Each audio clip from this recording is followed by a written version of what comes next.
Hello, and thanks for joining us today. I'm really glad you could be here. I was sitting with our guests before we got started, and I said, one of the reasons I love podcasting is that I oftentimes get to dive into topics I really literally know nothing about. And today is going to be one of those that we're going to dive into. It's going to be very interesting because today we're talking about how to grow your organization through generous donors. You might think that this might just only applies for nonprofits. We're about to put that myth to rest and tell you the real story. So with us today is Bill Woolsey. Now, he is the president and founder of FiveTwo Network, a network that equips faith-based entrepreneurs to launch a variety of sustainable startups.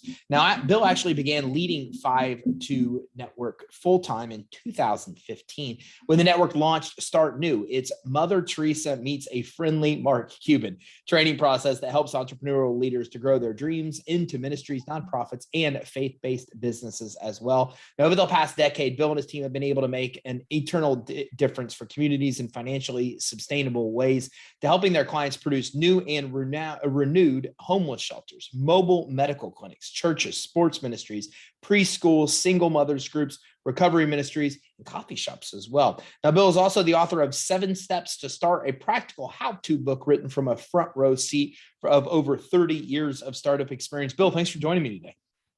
Hi, thank you so much. Thanks for having me on the show. Yeah, I'm really excited you've been here. Like, you're doing a lot of awesome things. So thank you so much for your commitment and all the cool things that you're doing. It's been a lot of fun. It's been a long ride since 1987 when I became a pastor. So it's kind of a culmination of that, but especially the last 6 years has been a great time meeting some wonderful people and seeing some incredible results.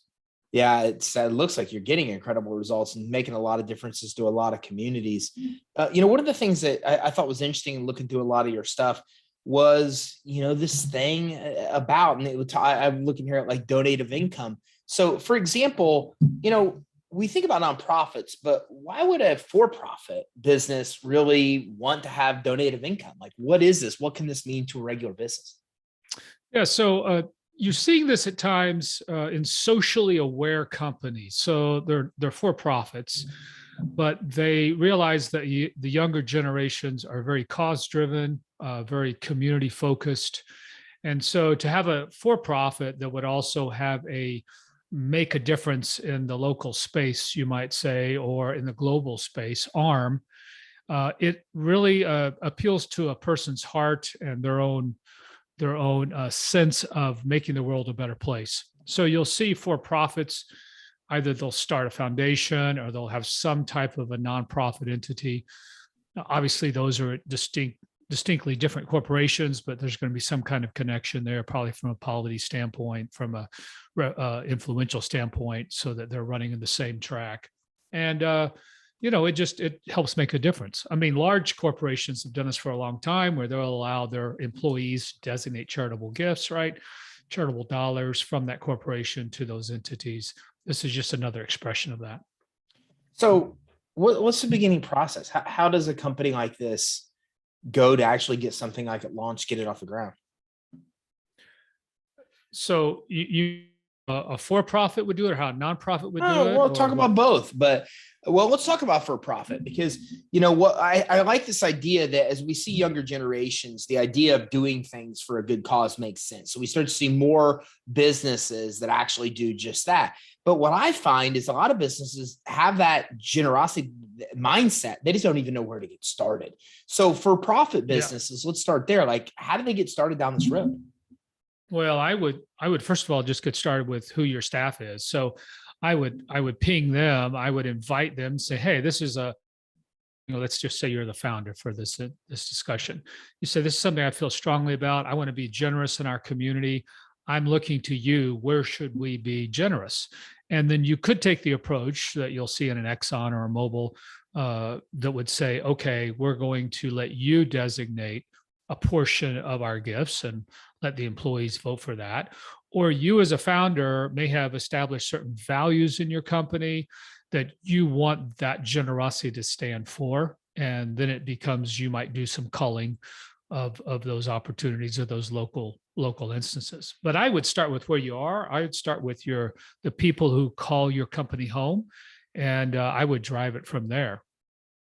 What are some of the creative ways that you've seen for-profit businesses do this? Like, for example, do they take a percentage of their sales and donate it? I've seen, shoe companies that, for every pair of shoes they sell, Right. they give away to the pair. I mean, Right. give me some of the examples that you've seen. Well, that would be, yeah, some of those where where it works best is if it's along the lines of your overall cause, vision, impact of your company. So Tom Shoes would be one of your probably most prominent early adopters of that concept that went big. But you'll also see this, for instance, in the nonprofit space, where they will look at their client that they're serving, and like a Goodwill, for instance, how can we help our client improve his or her life? And how can we actually employ them to create something that our for-profit individuals could purchase? And so it's in line with their overall mission and ministry. And if you're a for-profit, I would really want to talk with you and say, okay, talk to me about why you're here, what you're trying to do, above and beyond the dollar return on your investment, and make money for your staff and yourself. What's the cause that's near to your heart? And then how could we create something that fits well into that?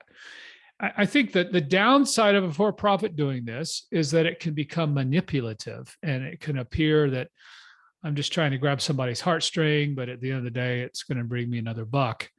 And that's where I would caution you, not to go there, but rather, how can I involve my employees on really, really making a difference? And then I would just say it's going to flow out of who you are and what you want to do, whether it's you're going to contribute to some other entity that's already there, nonprofit, and maybe a women's shelter, sex trafficking, entity that's present in the community. It could be focused on a particular neighborhood of underserved people, and you want to invest in that neighborhood. But the biggest issue, I would just say, is it ought to be really, really tightly aligned with who you are, so it seems like a natural expression of your organization as opposed to a manipulated outcome. Makes sense. And that's something I come and think about in the business and the personal standpoint. So we take a percentage of our profit and donate it to, organizations at the end of the year. We never publicize it. We never say anything about it. But then again, I see the other side, and I'm like, maybe we should, not to promote it for us, but to promote the cause to others, right? To you make that. So I always get stuck there. And the same thing on the personal world. I support a lot of causes, and I never publicize it. I think, I don't like that. I don't like the people that are Instagram and taking pictures at homeless shelters. Right. That's just not me. Right? To me, it's whatever, showboating. But then again, they are, pointing out that the problem, they're bringing the attention to the problem is influencers. Is there right or wrong? Is that really the key, is just to choose something near to your organization? Because I always get lost in the personal business of whether I hide it or whether I promote it. The promoting of it helps the cause that I'm actually trying to support. So it's just kind of a confusing thing. I think that's a great tension, Ty, and really it boils down to the motive. Why are you doing this? And is it a showboating? Is it a look at me? I would say, having been a pastor for over 30 years and running a number of capital campaigns, and you're going to find people on different sides of the fence of, do I share what I'm committing to this campaign, for instance, or do I not? I've encouraged leaders to share, but make sure as they share, they explain why this is important to them, and therefore they're able to demonstrate at the end of the day, I'm putting my money where my mouth is. So you, as a business leader, for you to say publicly, hey, we're going to commit X number of dollars to this organization, I think it can be done in a very powerful way that would actually inspire others to benefit that organization. So in that situation, you might, I would get with the particular org you're going to bless. Do you do something like a matching gift? Do you do some kind of like a challenge gift, so that you, in essence, are the point of the spear? You're the lead gift, and it's a cause you believe so strongly about. You're going to put your name out there, to help that be successful. I think those are very powerful opportunities and very godly ways of doing that. Now, again, you can go to the other side of it, and Jesus speaks about this himself with the publican making the gift in the temple, and the widow who just puts in her 2 pennies, and nobody sees her and knows about that. So again, what's the motive? Why are you doing it? And I think you have to be really, come to grips with that. may be such that you're not you, but it may be such an ego issue with the person that it would be best for them not to promote that whatsoever. So I'd really want to kind of dig a little bit deeper on that. But I think overall, done well, can be very powerful in bringing blessing and improvement to communities and to people. Well, fundraising, what are you seeing? I mean, you do a lot to raise, to help a lot of different types of organizations that have all different kind of purposes they serve. Well, what about fundraising? How have you, what's happening with fundraising right now, especially like with the pandemic? Like, have you seen that change with how people are doing new ways of fundraising since the pandemic? What are you seeing there? Well, what we're seeing actually is a lot of the old ways maybe being delivered in some new methods and models, but at the end of the day, people give money to people. And the larger the gift that I give you, the more I'm giving it to you because I believe you're trustworthy.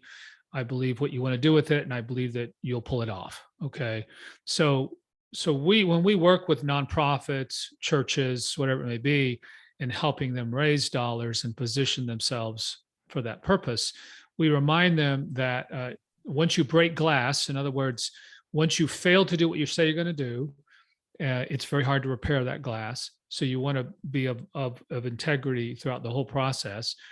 But it really comes down to how do you tell a story about the person you're helping, how many people there are that this is going to impact, what you're doing to help them, and then you're circling back to communicate the progress on that.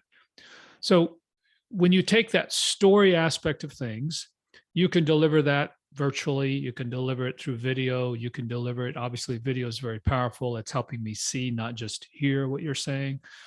But at the end of the day, for your larger gifts, you're going to have to sit down somehow face to face. You're going to have to be able to make the ask, to understand your gap and why you're asking this person to do that, and treat them with respect, so that it's not a pressure ask.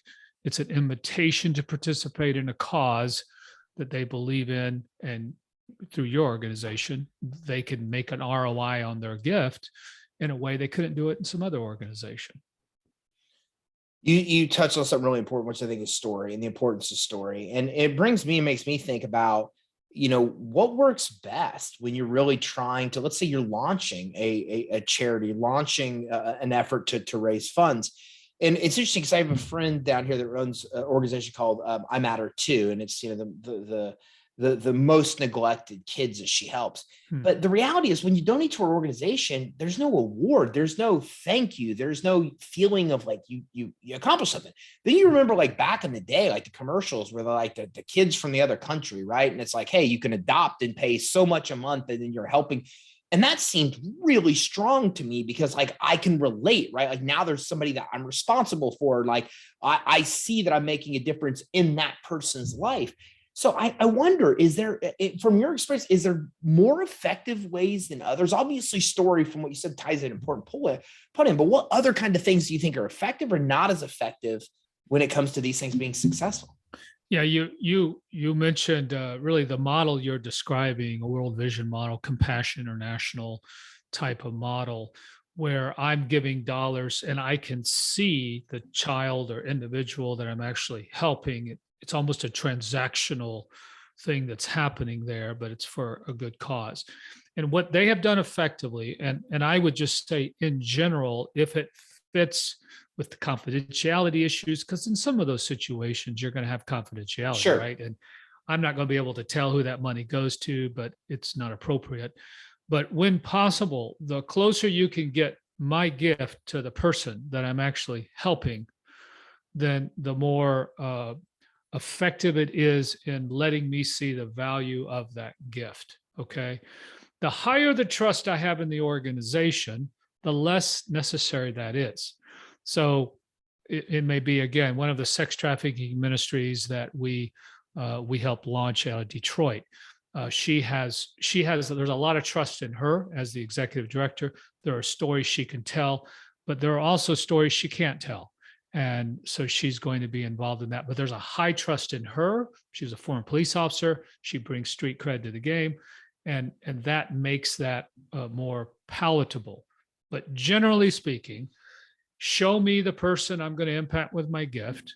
help me see the person. And if your financial model allows, let me tie that gift to that individual in a way then that I can see my dollar making a difference in their lives.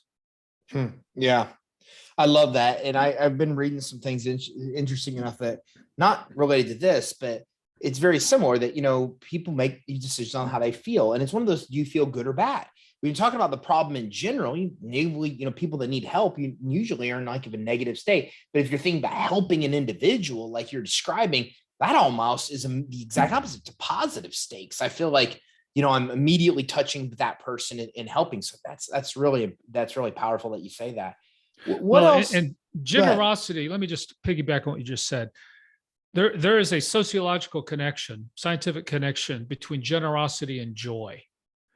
All right. So the more generous I am, generally speaking, the more full of joy I am. And so the way we're designed is that actually generosity, satisfaction, fulfillment in life, or fulfillment, satisfaction in life, joy in life, come more from a spirit of giving and generously, as opposed to hoarding and keeping. And so if you are in the donor realm where you're running a nonprofit or entity that's dependent upon that, for your posture to be one of understanding, confidently understanding, I'm actually helping you have a more joyful life. Now, I don't want to manipulate that. I'm not trying to force you and make you feel guilty. That's contrary to my intention. But if I'm really here to help you say, hey, I'm presenting you opportunities for you to experience a lot more of a full life, a lot more joyful life. And you may not want these because it doesn't resonate with your heart. That's cool. I would pray that you find some. When we take that posture, we become people who are helping you grow as opposed to wanting you to help me grow. Now, yeah, it's mutual. Money's not the mission, but where there's no money, there's no mission. Got it. But it's really a posture of saying, I'm here to help you, and I want to help you as you help these other people. There's so many things that tie into that. And it makes me think about just givers and takers, right? Like for the way I am in my life, I'm a giver to a fault, like, because my mind works in a sense of abundance. There's more of everything, right? I'll give you my money because I can get more money, right? But then there's this other side that you know of that are takers, and they are just takers. And it's almost like they're a scarcity mindset. There's limited of everything. If I give you this, I might never get it back, right? And then those two are dangerous because you get takers around givers, then, they'll just take everything the givers will give and the givers will just keep giving. And I just see this dynamic in life. It's so interesting. And I also see that givers just get so much further ahead. It's almost like their lives are easy in some sense because they're just on a good path, And then the takers I see run into all these, and maybe these are just huge generalities, but the takers then have this resistance in their life. It's just kind of a crazy situation. Is that kind of what you're describing? Because that's how I really see life, is this different types of two mentalities that are out there. Yeah, I would probably couch it in something like, how does the world work? Okay. The world works. It was designed to work through spirits of generosity. God's a generous God. He's a giving God, and his crown of creation, he designed to work best that way. And so when we follow his design, then that's where life works best. Now, doesn't mean it's without pain. That's what's phenomenal about the cross and Jesus and the crucifixion. He actually redeems through suffering. So that's not saying you're not going to be disappointed. It's not saying you're going to convert everybody to your perspective and takers are become givers. But at the same time, that's where you're going to discover a more fulfilling way of living. And so, yes, if you understand you can't outgive God, kind of what you said earlier, you phrased it in, I can go get more money. I phrase it in, Bible is very clear. You literally cannot outgive God. I mean, if I'm generous in giving it away, he's going to provide for me somehow, some way. I can't tell you the number of times that I've seen that. In my family, we give away about 15% every year, at least of what we get. And we have more financial blessings than had I saved all that money. So when you have that kind of attitude in your life, it's going to fall over into other areas. And I would say to you, it probably somehow flows from you realizing you're not the top dog. There's always a dog above you. And at the end of the day, what you have is not so much because of what you've done, but rather because of what you've been given. And you're standing on the shoulders of somebody, you're living in some house and with some family that somehow you were given in a grace-filled way. And when you have that humble attitude about it, it just flows over in everything else. Yeah, and it's interesting because I'm sure you, as I have too, I can tell you a lot of people that have been in my life that said that their life reached a whole nother level when they started really giving.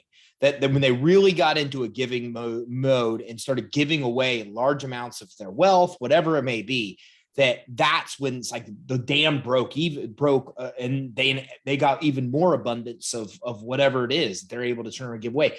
But I've never in my life ever met anybody who ever went broke and their story behind it was they gave it all to charity. Like it's never happened. I've never once even heard of a situation where somebody's like, yeah, had a lot, gave it all to charity, and now I'm bankrupt. I've never heard that story before. Well, and I would say to you too, if that's your posture of that type of generosity, that level, you're finding again, the Bible talks about you can't serve two masters. You're realizing that scripture is clear too.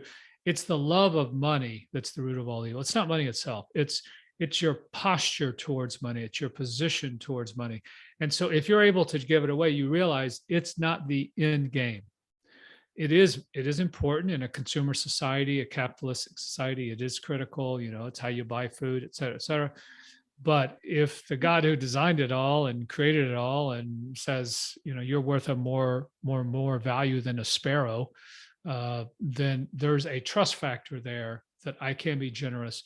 And even if I were to give it all away, I'm going to find my sense of identity, my sense of satisfaction, not in the money, but really in my relationship with God and what he's allowing me to do. So I think there's that underlying aspect that you don't approach life in looking for fulfillment of life with money at the center, but rather it's some part of that whole discussion that's a little farther down.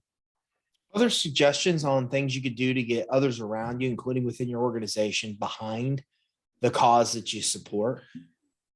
This is such a leadership discussion. Okay, for instance, we're working right now with a number of large churches and coming out of COVID and helping them press reset on who are they. All right, because the world changed coming out of COVID. Their people changed. We changed our values. Here in the United States, at least, we were forced into behaviors for roughly, anywhere depending 6, 12, 18 months, depending on what part of the country you live in. And so our values changed. And as you're leading in a new direction, be it expansion or be it generosity, how do I bring people along in that direction? And one of the adages we live by, which I've seen time and time again and led very large organizations, is that everybody wants input in the decision. Nobody wants to make the decision. And so what we suggest, especially as you're looking at generosity and how you could bring your family, your friends, your employees with that, is simply to purposefully have that conversation to say, hey, we want to give away dollars. Matter of fact, for instance, you as a family, if you do this with your kids, you're going to be shocked how excited they are. They will remember this for the rest of their lives. How dad said, hey, we want to give away 10,000 this year. Who do we want to give it to? Who do you want to give it to? And you involve them in that decision-making process. It actually will change their heart. So it's not just changing their heart for the sake of the org, but especially if it's a family, you're creating a legacy there of generous people ongoing. So I would strongly say you make it a main topic. I would say, here's what we're going to do. Let's sit down and talk about it. You tell me your ideas, why, and we'll go from there. You'll be incredibly surprised at how excited they are, how better they feel about you, especially if you're a business, that you really want to make a difference. It just improves morale tenfold all over the place. You've done a lot of what you've done. What are a couple of the, off the top of your head, most successful campaigns, breakthroughs that you've seen? Oh, I guess two come to mind right off the bat. One, I just ran into the guy last week. He's part of a start out of Orlando. He saw this underserved area. He's Anglo, and underserved area was African American immigrant as well as immigrant, very impoverished, and felt this compelling need. We got to do something about them.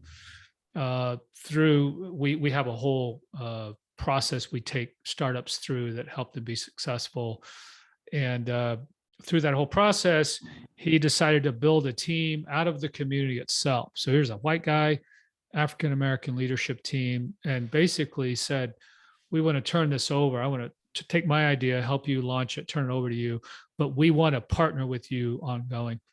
And he proceeded to tell a story. They launched this probably it would have been 19, maybe late 18. So they were about a year in before COVID sacked them, but they didn't sack. They pivoted, and they have literally now spun off 5 new non entities they're working with there in the Lakeland, they're out of Lakeland, Florida area. And just his joy and excitement. He said, I never told you this, what we did with after we went through your whole process. And they started this whole it's called Moving Hope. It's a oftentimes in underserved communities, the issue with food is the refrigerated food. It's not the canned goods and all that kind of stuff. They can get plenty of that. So they started this whole thing, and now it's gone into partnering with other organizations, and it's become much more a holistic for the entire individual kind of thing. So that was one where when we teach you how to pitch and we teach you how to ask for money, again, very story driven. And he told the story of, he was standing in front of a group and said, here's what we want to do. I'm looking to get a refrigerator truck on board, and we're praying for that. And guy literally comes up and says, Pastor, how much you need for the truck? He said, it's 50,000. So here's a check for 50,000. So stories like that, we just hear repeatedly. The name of our network, FiveTwo, comes from the feeding of the 5,000, 5 loaves, 2 fish. And the principle is that when Jesus told the disciples to feed the crowd, the food they used to feed the crowd actually came from the crowd itself. They went and found a little boy with 5 loaves and 2 fish. They didn't have the resources. So when you as a starter, you as a business, you as a nonprofit, church, whatever, we get so focused on resources that we forget that God's already working in the community. And if we go and see, we're going to find how resources that are there. And usually what's missing is leadership. So that story is a phenomenal one on how God heard that response and provided. Personally, we were leading a huge campaign out of the ministry, a multi-site church I was leading. We started and I led back in West Houston for almost 20 years. And we decided we were going to give away 100. I guess we gave away 50. We decided that we were going to give away 75,000 of whatever we raised in this campaign. And this campaign was not a multi-year campaign. It wasn't a capital campaign. It was actually an end of year campaign. And just was so fun to do, and to tell people, hey, whatever you give, even if you only give 50, we're still going to give away 75, whatever it may be. And we ended up giving 3 different organizations, each got a check for 25,000, blew them away. But the really cool thing was in that ministry on the one Sunday, we had a one Sunday bring in. So it was a push, everybody bring it on that one Sunday. We received $450,000 in gifts, which was just, it was absolutely so cool. And then to be able the next few Sundays to stand up and have those representatives from the community and say, here's a gift for you. And it was just really cool. That was probably one of the highlights, besides capital campaigns and things like that. But to have that single thing was so fascinating. It was so wonderful. So, Bill, I appreciate you coming on with us today and walking us through this, sharing the stories as well. Where can everybody go that wants to be part of this, launch something like this? Where can they go to learn more? Yeah, Ty, there are 2 sites. You can go to FiveTwo.com, FiveTwo.com. And when you go there, you're going to see we work with networks and organizations, and we help clarify, equip, and then activate the calling of their staff, their volunteers, their sacred starters. That's what we call these individuals. So you go there and you're going to find resources. And we'd love for you to click on free strategy session. I'd love to get to know you. And we'd love to give you a free coaching call of, wherever you are, what you're trying to accomplish in life and how we could support you in that. And then you can also go, if you're more interested in our training platform and actually moving through our process, you can go to startnewtraining.com. That's all one word, startnewtraining.com. And there you can see our build, fund, launch material. And we take you all the way from ideation to getting it off the ground. Working with both nonprofits and for-profits, it really doesn't matter what it is you're trying to start. So the process works regardless. So you can go to FiveTwo.com or StartNewTraining.com. If you go to FiveTwo.com, click on that free strategy session button in the upper right corner, that pink button there, and we'd love to meet you and see how we could support you in whatever work you're trying to do. Bill, thanks for coming on with us today. Ty, thank you so much. Thanks for having me.